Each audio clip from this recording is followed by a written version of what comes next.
Welcome back to my channel, Ramir Boulder. Anim na pong araw na bakasyon ni Congressman Kiko Barsaga. Isang kwentong puno ng drama, lecture at malaking oops. Bakit po? Sapagkat itong si Kiko Barsaga ay yung Congressman Miao ng 4th District ng Cavite ay tuluyan na pong sinuspinde ng Kamara. Ano po? Ito po, panoorin po ninyo. Kiko Barzaga dahil sa kanyang kontrobersyal na social media post. Inutusan din si Barzaga ng Kamara na burahin ang mga naturang post sa loob ng 24 oras. Ang sagot ni Barzaga sa kanyang suspensyon sa unang balita ni Darlene Kai. Ito po, Kayo po na nakaupo, subukan nyo namang tumayo.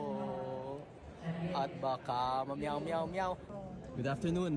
Good afternoon, Kiko. Kumusta na yung kaso ni Tito Romualdez mo? Yung ano pala, yung schedule. Ito dito maiinis si Janet Garin dito dahil itinututok niya yung kanyang cellphone sa pagmumuka ni Janet Garin.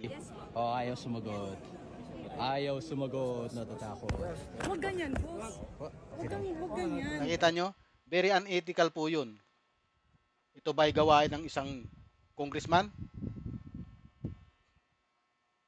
Palagay ko hindi. Kaya po, isa ito sa mga naging dahilan ng kanyang pagsuspinde. Marami pong dahilan pero isa ito. Ano? Yun mga sinasabi niya tungkol kay President Marcos, ha? Sa gitna ng maingay na session hall ng Kamara habang ang mga kongresista ay abala sa pagdi-debate, ha? Tungkol sa budget, hindi na maasinta ang potholes sa EDSA. Ano po? Biglang lumabas ang Ethics Complaint Committee na parang mga referee sa isang bakbakan ng boxing. Ang hatol, guilty, sigaw nila habang itinuturo si Cavite 4th District Representative Francisco Kiko Miao Saltik Barsaga Jr., yung batang Nifo baby na naging kongresista pagkatapos mamatay ang tatay niyang si Elpidio noong November 2024. Ito po ay anak ni Elpidio Barsaga. Bakit?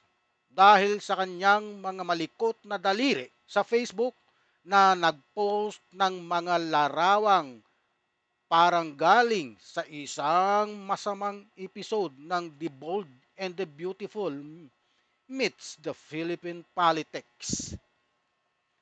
Yan po. Pagpatuloy po tayo. Nagalit na si Rep. Garin. Naging kontrobersyal si Cavite 4th District Representative Kiko Barzaga sa mga video na ito na siya mismo ang nag-post sa kanyang social media pages. Mga post din ni Barzaga ang basehan ng committee report ng House Ethics Committee na pinagtibay kahapon sa plenaryo. Inirekomenda ng komite na suspindihin si Barzaga dahil sa ilang social media post niya na umano'y malaswa, nakababasto sa ibang opisyal ng gobyerno at nagsusulong. Ito po si Kiko Barsaga, ano po, marami siyang post sa kanyang Facebook, social media post niya na mayroon siyang mga kayakap-yakap na babae, nakapulupot yung paa ng babae sa kanyang liig. Ano po? Ito po ay hindi po gawain ng isang congressman. Ano po? Sapagkat ikaw ay hinalal ng bayan, iniluklok ka ng iyong mga kababayan dyan, magtrabaho ka ng maayos. Ha? Hindi yun puro kalukuhan ang pinagpo-post mo. Kaya isa ito sa dahilan ng kanyang pagsususpinde. Oh. Tuloy po Ng tayo. pagkakawatak-watak, 249 ang bumoto pabor, 5 ang hindi, 11 ang nag-abstain. Biro mo yan, 249 na ayaw sa'yo. Alam mo, kung ako sa'yo, Kiko Barsaga, aba ay, tuloy na akong aalis dyan sa Kongreso. Dahil ayaw ako ng mga kasamahan ko. Anong dahilan? Dahil sa aking pinaggagawa. Ayan.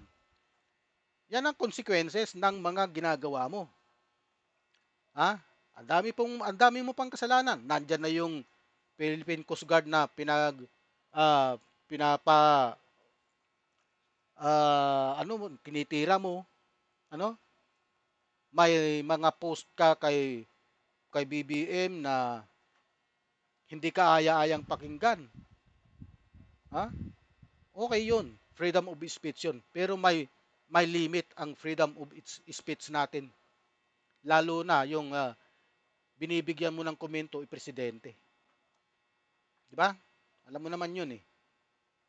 Oh, patuloy po tayo. Dahil dito, 60 araw suspendido si Barzaga dahil sa umano'y disorderly 60 days. Oh, ang gagawin mo, mag-Facebook ka na lang ng mag-Facebook at maglaro ka sa computer mo. Kasi 'yun ang mga palagi mo naman ginagawa. Kagaya nga nung ikaw ay nag-organize ng isang rally, rally ng mga DDS na sinuportahan ka naman, lalong-lalo na yung mga vlogger ng DDS. Pero bandang huli, ikaw ay umalis, iniwan mo sila sa gitna ng kanilang rally. Isa pa yan, na inis sa'yo yung mga DDS. Ha? Gumagawa ka ng isang aksyon, kapag sinuportahan ka, bigla mo silang iiwanan. conduct o asal na hindi katanggap-tanggap para sa isang miyembro ng House of Representatives. Marami talagang asal itong si Kiko Barsaga na hindi katanggap-tanggap. Ano? Andyan yung sinasabi niyang buwagin na daw ang Philippine Coast Guard. Andyan yung mga sinasabi niyang na magnanakaw daw sa BBM. Nang wala ka namang pruweba, 'di ba? Ano ba ang pruweba mo para sabihin mo 'yan na si BBM ay isang magnanakaw? Dahil sa sinasabi mong sangkot siya sa anomalya ng flood control scam. Ako po hindi naniniwala na sangkot ang ating Pangulong BBM sa flood control at saka sa insertion na yan. Hindi po talaga kapanipaniwala. Kagaya ng iba, sinasabi ng DDS na bangag daw si PBBM. Ganyan ba ang itsura ng isang bangag? Ang isang bangag hindi nakakapagsalita ng maayos. Pautal-utal, akala mo, yun bang na-stroke na salita? Ganun ang mga salita nun. Yun parang iba talaga. Puro lang pagbibintang, wala naman kayong pruweba. Ito, panoorin po ulit natin. Recommends the imposition of the penalty of 60 days suspension from office without the benefit of salaries and allowances. His actions reflected negatively upon the dignity, integrity, and reputation of the House of Representatives. And consequently, the committee finds respondent Representative Kiko Barsaga of the 4th District of Cavite guilty of disorderly behavior. Nagugat ito sa ethics complaint na inihain ni House Deputy Speaker at Antipolo Representative Ronaldo Puno at iba pang kongresistang dating kasama ni Barzaga sa NUP o National Unity Party. Ayon sa komite, lumabag si Barzaga sa rules ng Kamara base sa Republic Act 6713 o Code of Conduct and Ethical Standards for Public Officials and Employees. Binigyan daw ng komite si Barzaga ng sapat Ito kasi si Barsaga, hindi naman kasi ito nag-aral sa mga batas, kaya hindi niya alam yung batas na nakakasakop dyan ng ethics complaint. Kaya yun ethical standard na dapat na sinusunod, hindi niya alam, baka hindi niya pa nga nabasa yun. Walang nag-remind siguro sa kanya. Alam niyo po, isipin mo, si Kiko na dating assistant majority leader hanggang nag-resign siya noong September 2025 para raw sumigaw laban kay President Marcos at Speaker Romualdez na siyang nag-take over ng distrito niyang noong namatay ang kanyang tatay. Ang kanyang tatay ay si Elpidio Barsaga ay biglang naging viral hindi dahil sa expose. Expose tungkol sa korupsyon, kundi dahil sa mga lewd photos, na nagpapakita ng mga babaeng halos hubad na, nakayakap sa kanya, isa pang may mga hita na nakapulupot sa liig niya at tulad ng phyton, na isang party. At huwag mong kalimutan ang mga inflammatory post na may aakusa kay PBBM na ganito nga bangag, magnanakaw, ganyan. Too many people have died, too much money plundered, ang sigaw niya sa plenary habang tinatanggalan na po siya ng mic. Pero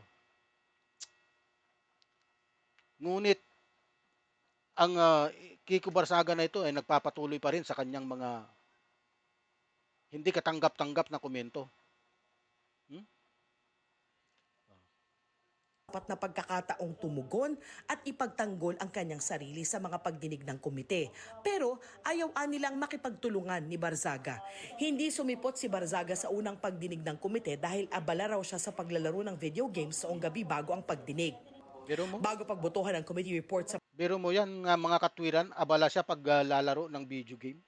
Katwiran ba naman ng isang matinong congressman yan? Sige nga. Moral of the story, sa susunod, na ang mga pagsuspende sa kanya ng 60 days ay siguradong viral yan. Pero this time, with a warning level na dapat itong si Barsaga ay matuto bilang isang congressman. Sa plenaryo, nagbigay ng pahayag si Barzaga. I wholeheartedly accept the decision of the committee, but I maintain my stance that President Marcos must be held accountable for his crimes. Whatever Ano ba ang crimes na tinutukoy mo? Ano ba ang krimeng nagawa ni Marcos? Yung pagpirma niya ng GAA ng 2025 national budget na ibinibintang uli na naman sa kanya. Sino ba ang pipirmahan kundi siya? Wala namang ibang pipirma eh. Natural pipirmahan niya. At saka nung pinirmahan niya yon, naayos na nila yon.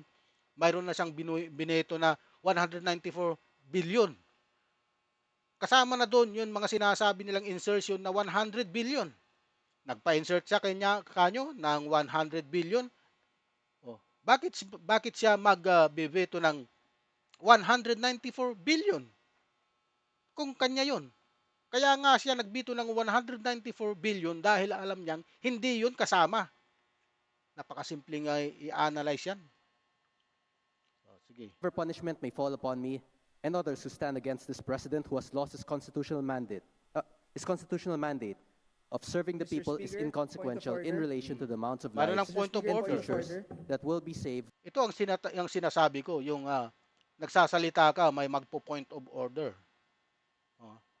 Ito ay nangyari sa Senate. Habang nagsasalita itong si Reza Hontiveros, nag-point order si Amy Marcos sa sulsul ni Joel Villanueva. Kung napanood nyo yung mga ganong senaryo, ako natatandaan ko pa po yon, hindi nawawala sa aking isipan yon. Ito po yung mga ginawa nila sa Senado nung pilit nilang i-archive ang impeachment article of impeachment ni Sara Duterte. When President Marcos leaves Malacanang, it took the Pero namatay ang kanyang mikropono. I would also like to put on record, Mr. Speaker, that the respondent has been given an opportunity to explain his defense at the proper forum, and we have accorded him that. Sinubukan ni Navotas Representative Toby Tiangco na magtanong tungkol sa committee report pero hindi na siya pinahintulutan. Mr. Speaker, the honorable sponsor was willing to yield to a few questions. Mr. Speaker, there's already a motion and pursuant to our rules, Rule 121, the period of voting can no longer be interrupted by any motion or issue. Mr. Speaker, the voting hasn't started yet, Mr. Speaker. Mr. Speaker, I do not hear the chairman yielding to any more questions. After the 27 pages of the committee report, Mr. Speaker, Honorable Chanco, let's allow the members to decide on a question of discipline. If they agree, they will vote yes. If they do not agree, they will vote no. So let's hear the members and call the roll of members. Pagkatapos ng botohan, ipinaliwanag ng ilang kongresistang bumoto ng hindi pabor sa committee report ang kanilang boto. Ang boto ko ay no, hindi dahil perpekto si Congressman Barzaga, pero dahil questionable para sa akin na minadali natin itong desisyon, hapon lang natin nakuha ang committee report na ito. Hindi po sa pamamagitan ng aksyong ginawa natin kay Representative Barzaga, mababawi ang kredibilidad ng ating institusyon. What we need is to bring the public's trust back in this House, and this representation firmly believe that this move will not help us to move in that direction. Habang suspendido, walang sweldo allowance si Barzaga. Patuloy namin kinukunan ng pahayagang sinuspending kongresista. Bukod sa 60-day suspension, binalaan din si Barzaga na ang pag-ulit sa kaparehong asal ay magreresulta sa mas matinding parusa. Inutusan din siya ng komite na burahin ang mga inireklamong social media posts sa loob ng 24 oras. Ito ang unang balita. Darlene Kai Okay. para sa GMA Integrated News. Yan po ang kaparusahan na ipinataw ng Kamara kay Kiko Barzaga na siyang medyo mayroon pang pagmamalaking nagsasalita, pinatayan po siya ng kanyang microphone. Yan po ay talagang nagpapahiwatig na ayaw po sa kanya ng kanyang mga kasamahan na dating kasamahan sa partido ng NUP na tuluyan na siyang isinuka dahil sa kanyang attitude, dahil sa kanyang mga pinagsasabi na parang hindi asal ng isang congressman, hindi asal ng isang mambabatas, dahil nga po sa kanyang mga maling gawain. Ngayon, sinasabi, mayroon po siyang order sa kanya na burahin niya ang mga post niya sa social media, sa kanyang Facebook, na yung mga hindi kaaya-ayang mga post. Alam ko, yung pinapabura sa kanya, yung mga post niyang mayroon siyang kayakap na babae, yung babaeng nakapulupot yung hita sa kanyang liig. Ayos. Kiko Barzaga, wala na.